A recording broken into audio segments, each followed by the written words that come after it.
Everyone, आज हम एक बहुत प्यारा सा टॉपिक पढ़ेंगे, बायोलॉजी का एक थीम इंटरेक्शन। इसमें हमने पिछली बार जो पढ़ा था लेक्चर में, वो हमने पढ़ा था इंटरेक्शंस विद इन ऑर्गेनिजम्स। आज हम पढ़ेंगे इंटरेक्शंस विद इन इकोसिस्टम्स। ठीक है, अगर मैं कहूँ इकोसिस्टम में क्या क्या होता है, तो इकोसिस्टम्स में लिविंग थिंग्स होती हैं जिन्हें हम बायोटिक बोलते हैं, और नॉन लिविंग थिंग्स होती हैं जिन्हें हम अबायोटिक बोलते हैं। और ये ऑर्गेनिजम्स जो होते हैं, बायोटिक कंपोनेंट्स, ये एक दूसरे से तो इंटरेक्ट करते ही हैं। लिविंग ऑर्गेनिजम्स नॉन लिविंग से भी इंटरेक्ट करते हैं, जैसे हवा, पानी, मिट्टी। एंड हमने इसे कहा अबायोटिक। जैसे कि देखो, ये एक पेड़ है। अब यहाँ ये जो पेड़ है, ये लिविंग नॉन लिविंग दोनों से इंटरेक्ट करेगा। पहले नॉन लिविंग का एग्जांपल देख लेते हैं। इसे पानी चाहिए जीने के लिए, फोटोसिंथेसिस के लिए, और कार्बन डाइऑक्साइड चाहिए। कार्बन डाइऑक्साइड इसे हवा से मिलेगा, तो इसने इंटरेक्ट किया एटमॉस्फेयर से। इसे पानी मिट्टी से मिलेगा, तो इसने सॉइल से इंटरेक्ट किया, जहाँ से इसने मिट्टी ली, पानी लिया। इसे सनलाइट चाहिए, क्योंकि बिना सनलाइट ये फोटोसिंथेसिस नहीं होती, तो इसने सन से इंटरेक्ट किया। सो ये जो सनलाइट से इंटरेक्शन हुआ, हवा से, पानी से, मिट्टी से, ये सारा क्या है? लिविंग और नॉन लिविंग के बीच का इंटरेक्शन। से एक ऑर्गेनिज्म यहाँ पे नॉन लिविंग थिंग्स से इंटरेक्ट कर रहा है अपने जिंदा रहने के लिए। अब दूसरा एग्जांपल देते हैं लिविंग थिंग्स के साथ इंटरेक्शन का। ये जो पेड़ है, इस पेड़ ने बहुत सुंदर सुंदर फूल, इस पेड़ में बहुत सुंदर सुंदर फूल लगे मानो। अब आपको पता है कि पॉलिनेशन के लिए हवा, पानी, एनिमल्स कुछ चाहिए। ठीक है, इन मोस्टली एनिमल्स से होता है, इसमें पानी से तो पानी में रहने वाले पौधों में होता है जनरली। ठीक है, तो या तो हवा चाहिए या एनिमल चाहिए। ठीक, और मोस्टली एनिमल्स से होता है। अब सपोज करो कोई खूबसूरत सी मधुमक्खी जी आई, या फिर कोई और पॉलिनेटर। ठीक है, और उन्होंने यहाँ फूलों का रस पिया, पॉलन लिया, और इसी बहाने पॉलन लग गया मुंह में, चल दिए किसी और फूल की तरफ। और वहाँ भी इन्हें फूलों का रस चाहिए था और पॉलन लगाना था।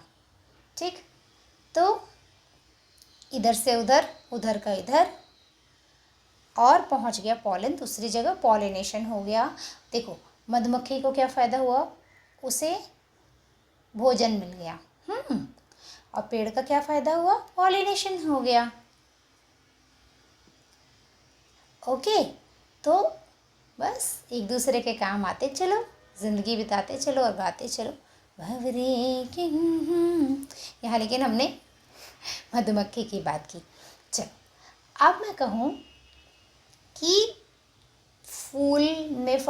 फूलों में पॉलिनेशन हुआ, फर्टिलाइजेशन हुआ, फल बन गया। अब भाई फल में बीज है, फल बना ही क्यों? ताकि उसमें बीज है, बीज में बच्चा है, और उस बच्चे से एक दिन नया पौधा बनेगा। तो वो जो सीड है, उसे भी तो कहीं पहुंचना है मिट्टी में।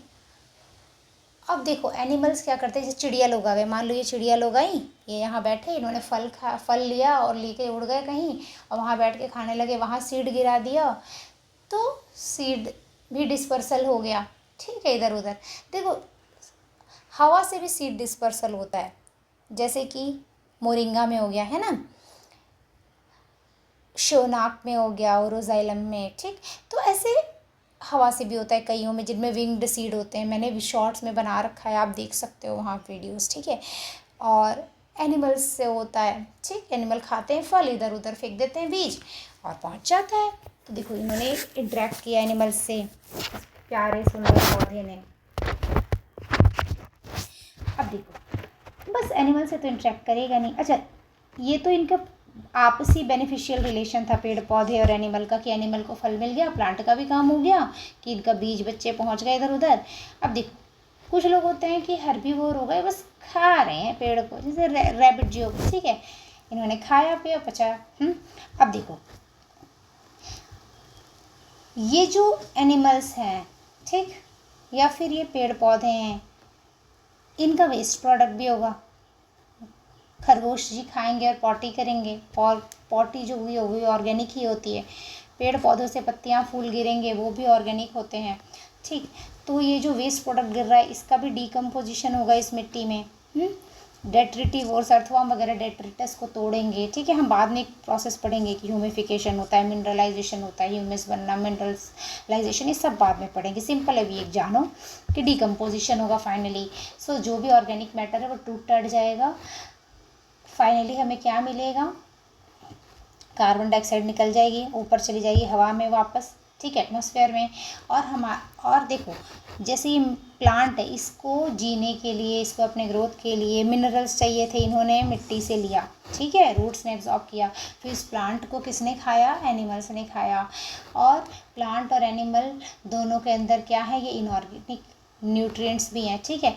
तो ये सारे न्यूट्रिएंट्स जब डिकम्पोजिशन होगा ना तो वापस मिट्टी को दे दिए जाएंगे।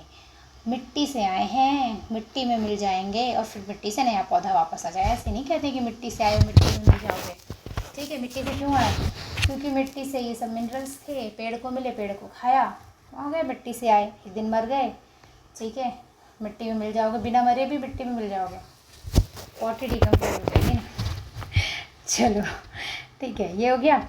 अब देखो ये जो पेड़ पौधे होते हैं तो बैक्टीरिया बड़े दोस्ती कर रहे हैं इनसे, डिकम्पोजिशन कर करके दे रहे हैं, लो भाई मिनरल ले लो, ठीक है।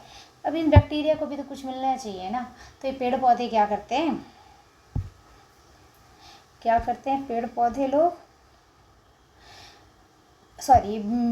पेड़ पौधे लोग जो फोटोसिंथेसिस से खाना बनाए ना उसको रिलीज़ करते हैं अपने आसपास के इलाके में, राइजोस्फीयर में, रूट्स के पास जो इलाका होता है उसे राइजोस्फीयर बोलते हैं, उसमें रिलीज़ किया कि चलो भाई खा लो खा लो। फिर देखो पेड़ की दोस्ती होती है बैक्टीरिया लोग से भी, ठीक है, माइकोराइजा बनता है। तो कई पेड़ जो फंजाई से दोस्ती करके माइकोराइजा बनाते हैं उनको फास्फोरस के बड़े मजे हैं। खुद तो रूट इतना दूर दराज से फास्फोरस ला नहीं पाता है, माइकोराइजा ले आता है घूम घाम के इधर से उधर से, दूर दूर से, ठीक है। कैसे लाते हैं क्या लाते हैं सब पढ़ेंगे बाद में, ठीक।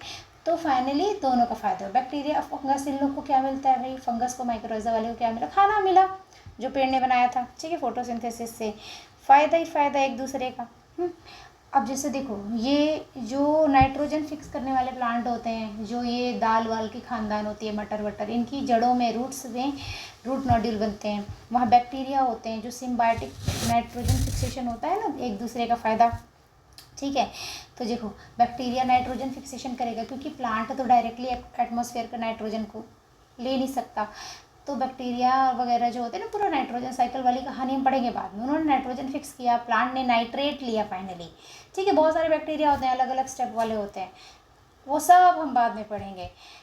बैक्टीरिया को क्या फ़ायदा हुआ, फोटोसिंथेसिस वाला खाना मिल गया, बस यही है, तुम खाना लो और हमारा काम करो, ठीक, दोस्ती चलती रहेगी। तो ये सब इंटरेक्शंस ही तो है ना इकोसिस्टम में।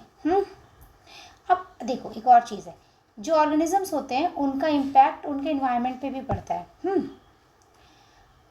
अब जैसे मैं कहूँ एक पेड़ है, उसने क्या इम्पैक्ट डाला इन्वायरमेंट में, देखो सिंपल सी बात है, पेड़ पौधे हैं, ये जो इन्वायरमेंट में जितना ऑक्सीजन है ये पेड़ पौधों का ही दिया हुआ है ना। जितना भी ऑक्सीजन है प्रोड्यूसर्स का ही है, सिर्फ पेड़ पौधे नहीं, ठीक। जितने भी फोटोसिंथेटिक ऑर्गेनिजम्स है, अब सिर्फ पेड़ पौधे थोड़ी फोटोसिंथेसिस करते हैं, साइनोबैक्टीरिया भी करते हैं, डाइएटम्स भी करते हैं, डाइनोफ्लैजिलेट्स भी करते हैं, कई प्रोटिस्ट भी कर देते हैं, जैसे यूग्लेना ने करा है ना, ठीक है, डाइएटम, डाइफ्लैजिलेट्स, बहुत सारी चीज़ें। तो सिंपली यह बात मानो कि प्रोड्यूसर ने, जो प्रोड्यूसर है ना, उसने पिक्चर बनाई चाहे नहीं बनी, हम इन्वायरमेंट के प्रोड्यूसर की बात कर रहे हैं, उसने ऑक्सीजन बनाया, क्या बनाया, ऑक्सीजन। और काम करते हैं पेड़ पौधे मिट्टी बनाने का। जैसे जब ये रूट्स होते हैं ना, ये मिट्टी में जाते हैं, तो आपको भी पता है सॉइल की लेयर्स, सॉइल होता है, सॉइल के नीचे पत्थर होते हैं, है ना, हमारी धरती माता में। और ये जो पत्थर होते हैं इनमें क्रैक्स होते हैं, इन क्रैक्स में स्मॉल क्रैक्स जो होते हैं ना रॉक में, उसमें घुसता है रूट, धीरे धीरे फिर वो क्रैक बड़ा होता जाता है समय के साथ, फिर पत्थर टूटने लगते हैं इन जड़ों की वजह से। देखोगे, देखो ये देखो, तो विद टाइम ये सॉइल फॉर्मेशन में हेल्प करते हैं। समझे बच्चों, तो प्लांट सॉइल फॉर्मेशन में भी हेल्प करते हैं। देखो प्लांट से कितने काम, ऑक्सीजन बनाना, इन्वायरमेंट का कार्बन डाइऑक्साइड का लोड कम करना, तभी तो फोटोसिंथेसिस से ऑक्सीजन बनी ना। मिट्टी बनाने देखो, जड़ें पत्थरों में घुसी जा रही हैं, पत्थर टूटेंगे, विद टाइम सॉइल बनेगा। अब एक बेयर रॉक होता है ना, बेयर रॉक, उसके ऊपर मॉस और लाइकेन को बहुत शौक चढ़ता है आने का। ये देखो हरा हरा मॉस, ये थोड़ा हल्का हरा लाइकेन, लाइकेन क्या बोलते हैं पता नहीं। अब देखो ये लोग क्या करते हैं, एसिड रिलीज़ कराते हैं और एसिड से पत्थर गलता है, मिट्टी बनती है। विद टाइम वहाँ फिर घास आएगी, ठीक है, फिर बड़े पौधे आएंगे, सब आएगा। तो ये सब मिट्टी बनाने में हेल्प कर रहे हैं ना, पेड़ पौधे, चाहे छोटा सा मॉस ही क्यों ना हो। अभी देखो, और सिर्फ पेड़ पौधे हेल्प नहीं करते हैं, जानवर भी हेल्प करते हैं। देखो मोल हो गया, ठीक है, जो भी ज़मीन में सुरंग बना के रहने वाले होते हैं ना, जो है वो है मोल वोल लोग, क्या करते हैं, मिट्टी विट्टी को अलग करते हैं, पत्थर वत्थर को दूर करते हैं। तो ये भी भाई हेल्प करते हैं सॉइल बनाने में। सॉइल फॉर्मेशन को क्या बोलते हैं पता है, पीडोजेनेसिस। वेदरिंग ऑफ रॉक पढ़ते हैं ना, वेदरिंग, ठीक, स्कूल में पढ़ते हो आप वेदरिंग। ये बायोलॉजिकल वेदरिंग हो गई, देखो एनिमल्स हेल्प कर रहे हैं, ये देखो बैक्टीरिया, फंजाई, ये सब लोग कुछ कुछ केमिकल वेमिकल सिक्रेट करते हैं, जैसे डीकम्पोजिशन हुआ, कुछ केमिकल्स निकले मिट्टी में, ठीक है, और रॉक को और तोड़ने में लगे, पत्थर को और तोड़ने में लगे केमिकल, धीरे धीरे मिट्टी बनती चलेगी, है। तो इन्वायरमेंट पे बड़ा इफ़ेक्ट पड़ता है पेड़ पौधों का भी, एनिमल्स का भी पड़ता है बहुत इफ़ेक्ट। अभी हम लोग देखेंगे थोड़ी देर में। मुझे एक्चुअली आपको जैसे ऑर्गेनिजम्स का उनके एनवायरनमेंट पे क्या इफेक्ट पड़ता है थोड़ी देर में बताना था, पहले इंटरेक्शंस बताना था। चलो पेड़ पौधों का इफेक्ट बता दिया ना, हम जानवरों का इफेक्ट, मैं हम जानवरों की बात कर रही हूँ, हम लोग का वो थोड़ी देर में देखते हैं। पर ये देख लेते हैं कि जो ऑर्गेनिजम्स होते हैं उनमें इंटरेक्शन भी कई तरीके के हो सकते हैं। जैसे कंपटीशन, ये इलाका मेरा, ये इलाका मेरा, इलाके की दौड़। अब मान लो एक ही जगह थोड़ी सी मिट्टी है, उसमें कई पौधों को उगने की होड़ लगी है, न तुम्हें न्यूट्रिशन मिला न हमें न्यूट्रिशन मिला, लड़ते रहो, दोनों का नुकसान, कंपटीशन। एक ऐसा रिलेशन जिसमें एक को फ़ायदा एक को नुकसान, वो क्या हुआ, प्रिडेशन और पैरासाइट। जैसे पैरासिटिज्म, मान लो शेर को भूख लगी, अब वो चूहे पता नहीं कहाँ के काम चलाएगा, ठीक है, मान लो ज़िब्रा खाया, हिरन खाया, ठीक है, तो वो प्रिडेशन हो गया, हिरन का तो नुकसान, ज़िब्रा का तो नुकसान, फ़ायदा किसका, शेर का। पैरासिटिज्म, मान लो जोंक आपका खून चूस रही है, पैरासाइट उसका तो फ़ायदा आपका नुकसान हो गया, ठीक है। तो एक स्पीशीज़ का फ़ायदा एक का नुकसान।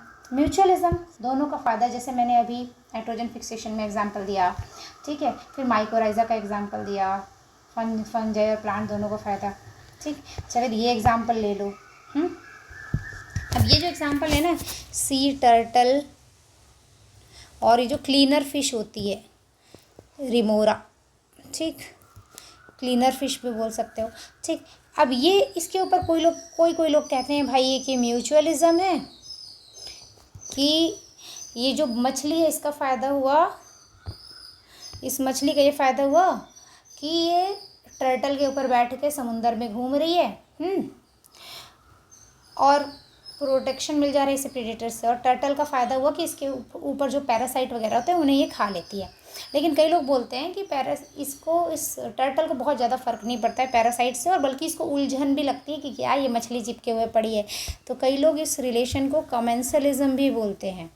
ये देखो कमेंसलिज्म, ठीक है। तो कोई कहता है कि ये कमेंसलिज्म है, कोई कहता है कि ये म्यूचुअलिज्म है। देखते हैं क्या है, बाद में और डिस्कस करेंगे, ठीक है, इसके बारे में जब और पता चल जाएगा। फ़िलहाल ऐसा बताया मैंने कि कई बुक्स में म्यूचुअलिज्म बोला है, पर कई कमेंसलिज्म भी बोलते हैं कि टर्टल को ज़्यादा फ़र्क पड़ता नहीं है, बोल रहे हैं फ़ायदा, लेकिन उससे कई बार उलझन लगती है, हटाओ इसको, पीठ पे चढ़े घूम रही है, ऐसा टाइप का, ठीक है। एक और कमेंसलिज्म है कि एक का फ़ायदा और एक को कोई फ़र्क नहीं पड़ रहा है, ठीक। तो ये बड़ा वो है कि ये क्या है, इससे फ़ायदा है नुकसान है, तो ले देखा जाए तो फ़ायदा भी तो है ना, पैरासाइट निकाल रही है, ठीक है। एक और एग्जांपल देते हैं कमेंसलिज्म का। ये देखो कैटल इग्रेट वाला, ये जो चिड़िया है ना सफ़ेद वाली कैटल इग्रेट, आपने देखा होगा कैटल इग्रेट को, कैटल के पीठ पे चढ़े घूमते हुए। अब फ़ायदा क्या है, जब गाय भैंस चल रही होती है ना तो कीड़े उड़ते हैं घास में से, और इन्हें कैटल इग्रेट लोग खा लेते हैं, बस यही है। और गाय भैंस को ज़्यादा फर्क पड़ता नहीं, घूमते रहो, क्या फ़र्क पड़ता है, फोकट की सवारी, ठीक है, चलो कोई बात नहीं, तुम्हारा भला करें, ऐसा टाइप का हो गया। तो डिफरेंट इंटरेक्शंस हो सकते हैं ऑर्गेनिजम्स के बीच में। फिर मैंने आपको बोला कि जो ऑर्गेनिज्म होता है उसका अपने इन्वायरमेंट पे इफेक्ट पड़ सकता है। जैसे पेड़ पौधे जो होते हैं उन्होंने ऑक्सीजन बनाई है, कार्बन डाइऑक्साइड को कम किया है, इन्वायरमेंट में से सॉइल फॉर्मेशन किया। अब हम जानवरों की बात, सचमुच हम जानवर मतलब हम जानवर, हम लोग ह्यूमंस की बात करते हैं जो ग्लोबल वार्मिंग करवा रहे हैं, ठीक है। ये हमारा इफेक्ट है इन्वायरमेंट पे। ये जो इन्वायरमेंट है ना हमारी जो धरती माई है, इनका टेम्परेचर जो एवरेज टेम्परेचर बढ़ चुका है 1 डिग्री सेंटीग्रेड पिछले सेंचुरी में। देखो 1900 से बोला जाए तो बढ़ चुका है 1 डिग्री, और इस सेंचुरी के एंड तक तो अनुमान लगाया जा रहा है कि 3 डिग्री बढ़ जाएगा, ठीक है। अब इसके बहुत सारे नुकसान होंगे। क्या क्या नुकसान होंगे वो तो छोड़ो, पहले ये देखते हैं कि कि ग्रीन हाउस इफ़ेक्ट क्या है। क्योंकि ग्रीन हाउस इफ़ेक्ट ही है जो हमारी धरती माता, हमारी पृथ्वी को जीने लायक बनाता है। और यही ग्रीन हाउस इफ़ेक्ट है जिसको हम जानवरों ने इतना बढ़ा दिया है कि अब ये पृथ्वी रहने लायक नहीं रह गई है कई जानवरों के लिए, ठीक है। दोनों चीज़ें पढ़ते हैं। गर्मी तो देखो, मैंने ये कहा कि जो ग्रीन हाउस इफ़ेक्ट है उसी से हमारी धरती रहने लायक बनी। कैसे? ये देखो, हमारा सूर्य है, सन, इससे रेडिएशंस आती हैं जिसमें से बहुत सारी जो होती है हमारे अर्थ पर पहुंची, और हमारे अर्थ ने इसको एब्जॉर्ब किया और बहुत सारी रीमिट हो गई। आप जानते हो हीट वेव्स, इंफ्रारेड रेज, ठीक है। तो ये रीमिट हुई। अभी जब रीमिट हुई तो हमारे एटमॉस्फेयर में कुछ गैसेस हैं जिन्हें हम ग्रीन हाउस गैसेस बोलते हैं। जैसे वाटर वेपर्स हो गए, मीथेन हो गया, ठीक, कार्बन डाइऑक्साइड हो गया। इनके मॉलिक्यूल्स ने इस इंफ्रारेड को एब्जॉर्ब किया, प्लस फिर रीमिट किया अलग अलग डिफरेंट डायरेक्शंस में, जिनमें से वापस अर्थ की तरफ भी आ रहा है, ठीक है, अर्थ की तरफ भी आ रहा है। और फिर हमारे अर्थ हीट हो रही है, बार बार हीट हो रही है। फिर से हमारी अर्थ ने रीमिट किया, फिर से इन मॉलिक्यूल्स ने एब्जॉर्ब करके वापस अलग अलग डायरेक्शंस में रीमिट किया। कुछ वापस गई ऊपर, कुछ नीचे आई अर्थ पे। तो हमारी धरती ऐसी गर्म होती है। और अगर ये ग्रीन हाउस इफेक्ट ना होता तो हमारी धरती का टेम्परेचर -18 डिग्री सेंटीग्रेड यानी 0 होता, 0 फ़ारेनहाइट, ठीक है। तो -18 डिग्री सेंटीग्रेड होता है, 0 डिग्री फ़ारेनहाइट।